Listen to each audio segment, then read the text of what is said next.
The grand chamber of the Galactic Palace smelled faintly of ozone and pomposity. Gleaming spires twisted upward from the capital planet of Vox-Orion, shimmering like icicles of pure arrogance against the black silk of space. Inside the throne chamber, marble from 5 planets stretched beneath the king's boots, and 17 species of advisors stood in a semicircle, each draped in gold, silk, feathers, or scale-polished regalia. But only one voice mattered today. King Zytherian rose from his hovering throne, thick serpentine lips curling into a cruel mimicry of a smile. "Bring it in," he said. The court doors hissed open. 2 Graxal guards slithered forward, dragging between them a child. Small, dirty, human, maybe 7 years old, wearing a faded shirt with a blue patch on one sleeve. His knees were scraped, one shoe missing, his face splotched with fear, but unflinching. He threw a rock at a patrol cruiser, the Graxal reported, disgust thick in his gurgling tone. Damaged nothing, but he shouted something about freedom. The court burst into polite, planetary laughter. Zytherian stepped closer, his robes trailing plasma thread embroidery. "Tell me, little primitive, why would you challenge my rule?" The boy looked up, not defiant, not trembling, just quiet. "My mama says monsters don't get to stay in charge forever." The chamber fell hushed. Zytherian's smile didn't falter. He turned to his courtiers. "What wisdom? We shall test it." The sentence was delivered without ceremony. Execution at dawn. For incitement of planetary unrest through symbolic aggression. The child was taken away, and the broadcast went live moments later. 52 systems tuned in. It was meant to be a message. And it was. The child's name was Milocane. He had no father. His mother was a quiet woman who had not appeared in galactic records for over a decade. Her image was last seen on a trade delegation 10 years prior. Just another Earth bureaucrat with no distinguishing features. But Leora Kane had once commanded 68 fleets without ever raising her voice. And now she sat in silence. Earth's official statement came 20 hours after the execution. It was brief. Response noted. Action pending. In the Galactic Council, the reply was met with bored snorts and folded appendages. One fish-skinned diplomat chuckled. "They mourn in silence, like prey does." Ambassador Zelveth of the Kalari Collective narrowed her many eyes. "No, they don't mourn. They prepare." Far beneath the Atlantic, a chamber opened, cylindrical, sealed since the era of orbital rebellions. Leora Kane walked through biometric mist and retinal gates, not uttering a word. Technicians in black suits snapped to attention. Every step she took echoed like a heartbeat in a coffin. She passed a hologram display where her son once appeared, age 4, giggling as he chased a synthetic pigeon across the Terran gardens. Her finger hovered over the image for a second. Then she turned it off. "General Kane," said the AI in the room, its tone neutral. She exhaled. "Authorization Echo Foxtrot." "Confirmed." "Initiate." Her eyes didn't blink. "Initiate." Elsewhere, far across the spiral arm of the galaxy, something shifted in the dark. Not a ship. Not a fleet. A pattern. Back on Vox-Orion, Zytherian dined like a god.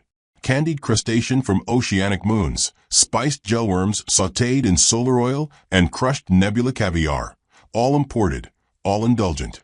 The court watched him gorge with silent envy. "You see," he boasted, juice dribbling down his scaled chin. "Humans are nothing if not sentimental. Their sorrow dulls them. We have crushed one, and the rest will kneel." Somewhere in the room, a janitor mopped quietly. A pale-skinned human in a maintenance suit, eyes downcast, humming. The king didn't notice.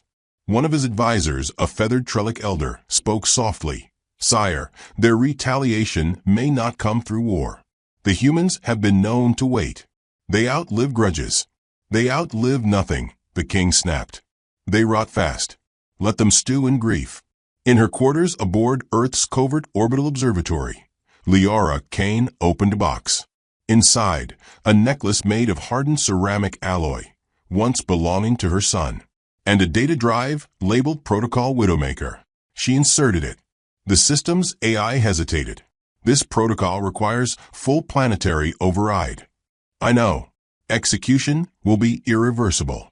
Her hands shook for the first time. Not from doubt, but from restraint. Do it. A low tremor passed through coded space. Hidden agents embedded in alien networks received synchronized pings. Ancient orbital debris began blinking once every 6 seconds across 10,000 voids. Retired warships, disguised as asteroids, reactivated under new signatures. One even carried a handwritten label on its hull. Not yet. L.C. The galaxy didn't notice. Not yet. But they would. Ambassador Zelveth, back in her observatory dome, received the report first. Ships vanishing. Supply chain silent. Human colonies dark, but not destroyed. Just quiet. Hidden. She turned to her aide, a young winged Silurian. They're not retreating, she murmured. They're aiming. Meanwhile, the Galactic Council held another session. On screen, Earth's newest representative, again Leora Kane. This time, her hair was tied back, her face gaunt but expressionless. I am here, she said, to deliver Earth's final diplomatic reply. Speak, mammal, growled the prime jurist of Kratak Voss. She nodded. You killed a child. For drama.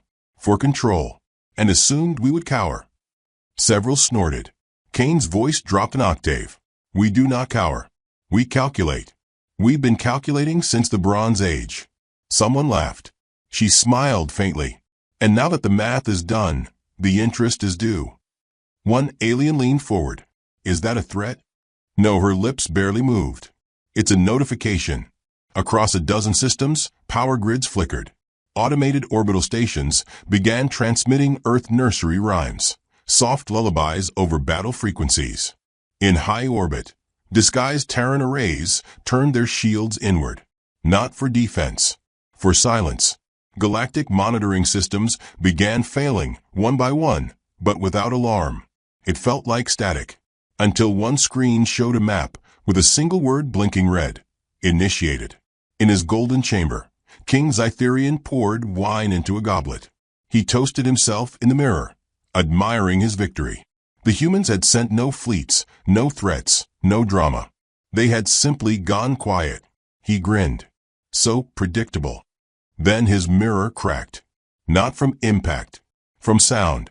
A sharp, precise frequency. In the janitor's closet 2 floors down, a mop dissolved into a sleek rifle. The janitor, a human, vanished into the wall, leaving behind only boot prints in wet marble. The Galactic King didn't know yet, but the retaliation had already begun, and humanity never started wars the way others did. They ended them before anyone noticed the war had started. The Galactic Council convened under the mirrored canopy of the Helion Spire, a dome so vast it reflected starlight even at midday. Inside, 17 races were arranged in a slow crescent, each in their custom-built envirothrones, mist chambers for the aquatic, glass shells for the photosynthetic, shadowed stalls for the nocturnals.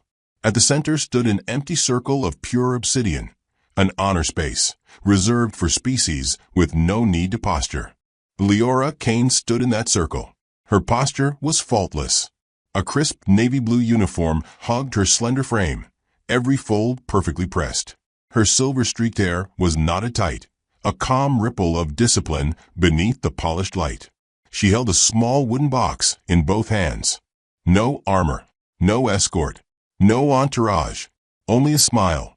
Not warm, not cold, measured. The ambassador from the Krathexi sniffed through 6 nasal ridges. You bring a gift, human? Leora gave a single, elegant nod. Yes. Zelveth, the Kalari observer, turned one eye toward her, curious. The Graxel hissed a dry laugh. Earth sends pastries to a funeral. Leora's eyes didn't blink. To yours, perhaps. The chamber went very still. Then came a few polite chuckles. Nervous ones. The box opened with a soft click.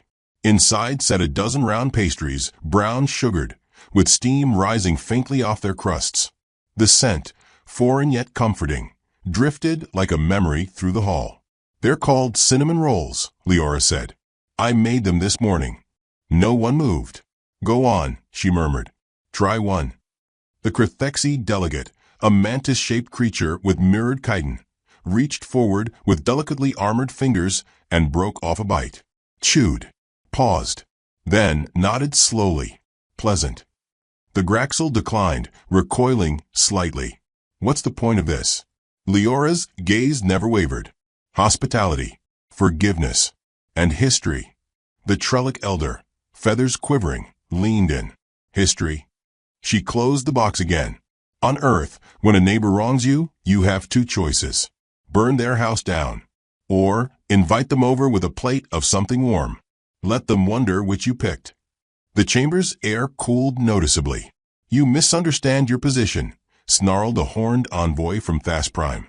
You're not the injured party here. Your species is at risk of full embargo. I'm aware. And yet, the envoy sneered, you smile. She turned to him, voice silk-wrapped steel. Because I'm not angry. I'm focused. There's a difference. A ripple passed through the seats. Zelveth watched intently, but said nothing.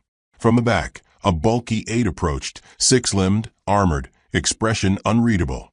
Urgent transmission, he whispered to the Trellic elder. From the Polarii sector. One of the data moons has gone missing. The elder frowned. You mean communications failed? No, the aide swallowed hard. It isn't there anymore. The king himself didn't attend the council today. He had dismissed it as beneath him. Let the mammals pout and posture.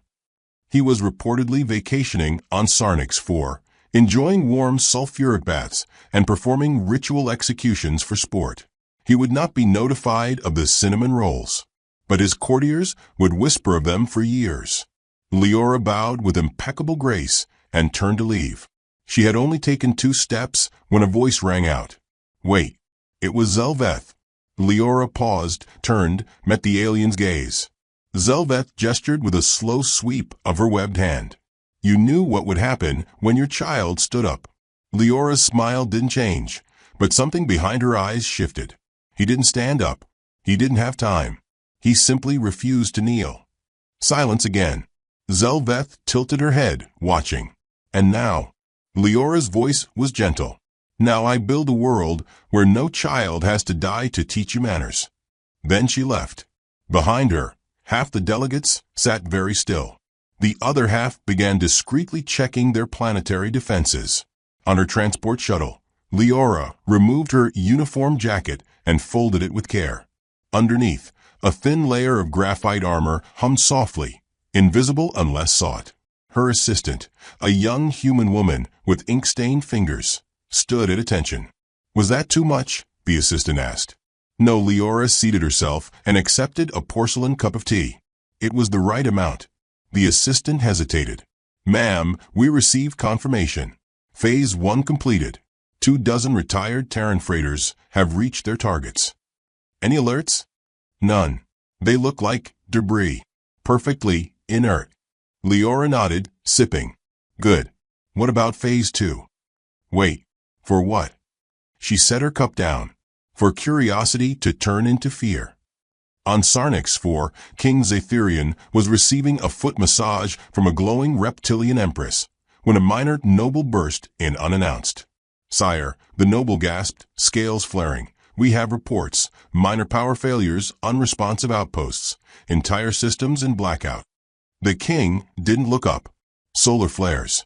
But Zatherian waved a jeweled hand.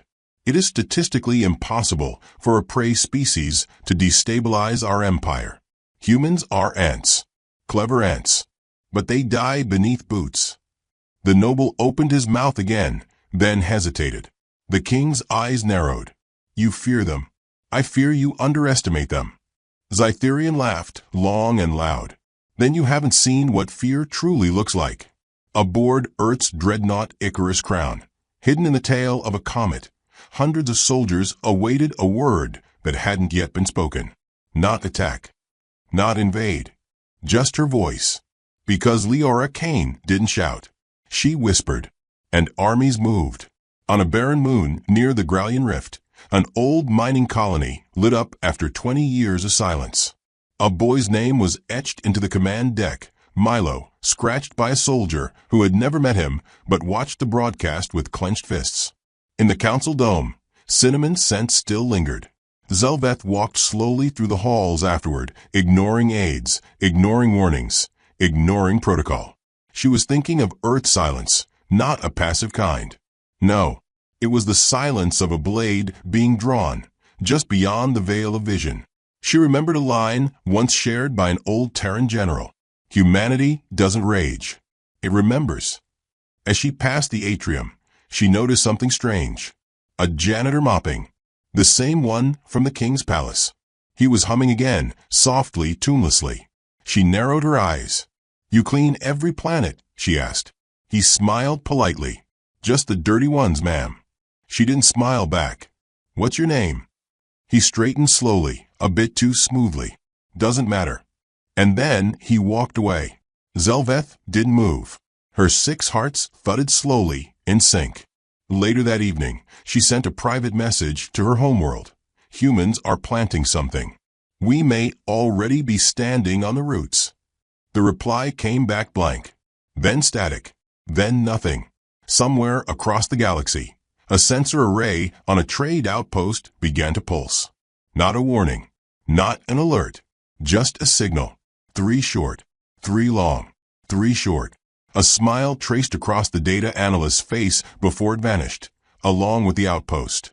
In her quarters, Liara watched a star flicker. "Almost time," she whispered. Then she smiled. Measured. The library moon of Viral 9 was known for silence, a silence deeper than vacuum. It was not the silence of absence, but of reverence. Aisles of ancient data plates, tactile archives bound in organic silk. Texts in dead languages hummed softly under crystal lamplight. And yet, in the 27th chamber of that quiet sphere, Ambassador Zelveth of the Kalari Collective could hear her own heart's beating too loud. She pressed one splayed hand to a glowing script, scanning yet another human military account, Operation Black Orchard. No known survivors. 3-day conflict. Ended before it was confirmed. There were no boasts in the reports. Just surgical entries. Cold efficiency. Wars concluded in days, sometimes hours, without ever being declared. The more she read, the more she felt like she was standing beside a sleeping beast that had never truly opened its eyes. She whispered almost prayerfully, "Why do you smile while waiting for war?" The lights flickered. A low vibration passed through the floor, like the exhale of something waking beneath stone. At that same moment, deep in the artificial oceans of the Graxel nesting world, Warlord Prime Sculler slammed a steel claw onto his hollow table. "Useless data," he snarled, mandibles clattering. "Our satellites show nothing. No ships, no fleet formation, no troop movements." The Graxel strategist across the table hesitated. "They are missing." Sculler narrowed his lidless eyes. "Missing. Sir, 24 Earth cargo freighters disappeared from registered flight paths 2 cycles ago. No wreckage. No distress calls. Then they were destroyed." "Unlikely." The strategist swallowed. "We're finding trails. Ghost pings. Pockets of encrypted signals that mimic ancient Terran jazz frequencies." The room fell dead silent. No one's used analog frequency loops since humans did, the strategist whispered. Sculler's claws tapped the table slowly. "Tell me we're not still underestimating them." The silence that followed answered for him. Across the star lanes, other races noticed too. Power surges in supposedly decommissioned relay stations. Old Earth satellites, centuries retired, began blinking in perfect Morse cadence. A minor asteroid belt in Sector 9 shifted and was discovered to be a floating minefield. 78 asteroids. All hollow, all humming with dormant AI cores. Every single one bore the same inscription, buried beneath solar shielding. "This is not a trap. This is a mirror." And mirrors, as one insectoid philosopher once said, don't lie. They just wait for you to look. The message reached Leora Kane's desk without flourish. She was seated at her desk in a cabin aboard Icarus Crown, now parked in the Lagrange shadow of a collapsing star. A cup of tea rested at her elbow, untouched. Her fingers hovered over a screen displaying 7 colored orbs. Each one represented a silent Terran system, not abandoned, prepared, Her aide entered quietly. Another 12 planets confirmed dark, ma'am. No panic. No public records at all. It's as if those colonies never existed. Perfect.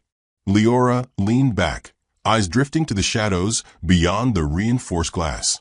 The star beyond pulsed like a slowed heartbeat. Ma'am, if I may, her aide ventured, voice soft. Do you ever feel it? Feel what? That we've become them. Leora didn't turn. No. They punish to prove something. We punish so it's never needed again. Is that what Milo would have wanted? She finally turned, and her voice dropped like a knife slipping into water. Milo was a child. He wanted peace. But I was not made to dream like children. She stood. I was made to end nightmares. Elsewhere in the galaxy, at the Galactic Council's Central Intelligence Division, an enormous structure shaped like an open eye, alarms failed to activate. Not because there was no danger, but because the system simply wouldn't accept what it saw. Outposts were going dark. Not destroyed, scrubbed. Metadata erased. Trade histories deleted. As though Earth had pulled back not just its people, but its fingerprints. The Director of Systems, a data being known as VOR-37, floated above the war map in silent horror. They've unhooked themselves from the grid, it whispered to itself. They've turned off their lights in a room full of wolves. Then the lights blinked in the council building. Not a power failure. A warning. In the far reaches of space, beyond the edge of official star charts, a small Terran science station sent out its last transmission. Not a cry for help. A lullaby. You are my sunshine, my only sunshine. And then nothing. Zelveth received the report mid-flight, her ship weaving through the trade arteries near Tau Mirith. Her navigator read it aloud with trembling mandibles. They're not attacking, Zelveth said aloud. They're unmooring. Her crew stared at her. They're letting go of every anchor that made them predictable. Every station, every link. They're not retreating. They're becoming untraceable. She rose to her full height. Get me to the council. The pilot hesitated. Ma'am, security. Move. By the time her ship reached orbit, 3 more colonies had gone dark. One had been a cultural museum. It now displayed a single human painting. A woman cradling a dead child, painted in ash and blood. No explanation. No claim. Just presence. In the private royal bathhouse of Sarnix 4, King Zytherian was just exiting his sulfur soak when his newest attendant, an exotic, 4-eyed Thalaxi girl, handed him a datapad. Another Terran colony silent. He grunted. Annoying. And another 7 species have pulled from joint patrol. Cowards. Sir, one of the moons of Orbis drifted into nova radiation without warning. No flares. No impact. Just melted. That finally gave him pause. Earth. They claimed no responsibility. They simply said it was time. He chuckled, then laughed outright. They've grown poetic now. But his laugh echoed strangely. There was no music in it. Back aboard Icarus Crown, Leora Kane stood before a map of the galaxy. One by one, red lights winked out. Her voice remained calm. When you remove your presence from a room, others ask why. But when you remove your shadow, she let the thought hang. Her aide asked, and when do we strike? We don't. But we allow the storm to build in their minds. We let them wonder where it lands. Which of them we want first. The aide looked unconvinced. Leora stepped closer to the star map. Fear is more effective than war. Let them try to sleep. The aide nodded slowly. And when they wake up? Leora smiled. We'll already be in the room. In the Galactic Council, panic set in. Emergency meetings convened. Alliances scrambled. Peace envoys drafted desperate communiques. One message from the Kratak Va stated, "We apologize for the king's decision regarding the child. Perhaps we misunderstood human grief." Earth's reply arrived within minutes. 2 words. So did he. Then came the final shift. On Vox Orion, the palace gardens, once serene, filled with floating lanterns, suddenly erupted with electronic birdsong. The same tune again. You are my sunshine. Guards rushed to isolate the source. They found it hidden in the marble veins, burned into the wiring, playing on a loop. But the security feed, later reviewed, showed something worse. The janitor was back. Only now he wasn't mopping. He was whistling. And he was smiling. The stars above Vox Orion were dimmer that night. Not by cosmic accident, but because something vast and deliberate had arrived, unseen and unspoken. No alarms blared. No defense shields rose. It was a silence so complete it swallowed even instinct. And yet, something in the bones of the planet quivered, as if the stone itself had learned to fear. Within the throne's citadel, King Zytherian stood on his balcony wrapped in an imperial robe woven from the filaments of solar spiders. He sipped a drink that had cost 7 planetary economies to import. His fingers trembled slightly. No one noticed, he ensured that. No monarch would show unease in his own sky, especially not to his personal council. Still, the silence in the air, it gnawed at him. The wind was too clean. The moonlight too still. "Have our sensors stabilized?" he asked without turning. A Graxel tech officer bowed low. "They have, Your Excellency. But our outer patrols failed to report in. Again." "Failures," he muttered. "They crumble like dry bread." He waved the officer off and gazed into the dark. There were no ships in the sky. No streaks of plasma trail. And yet the stars were wrong. Not absent. Just waiting.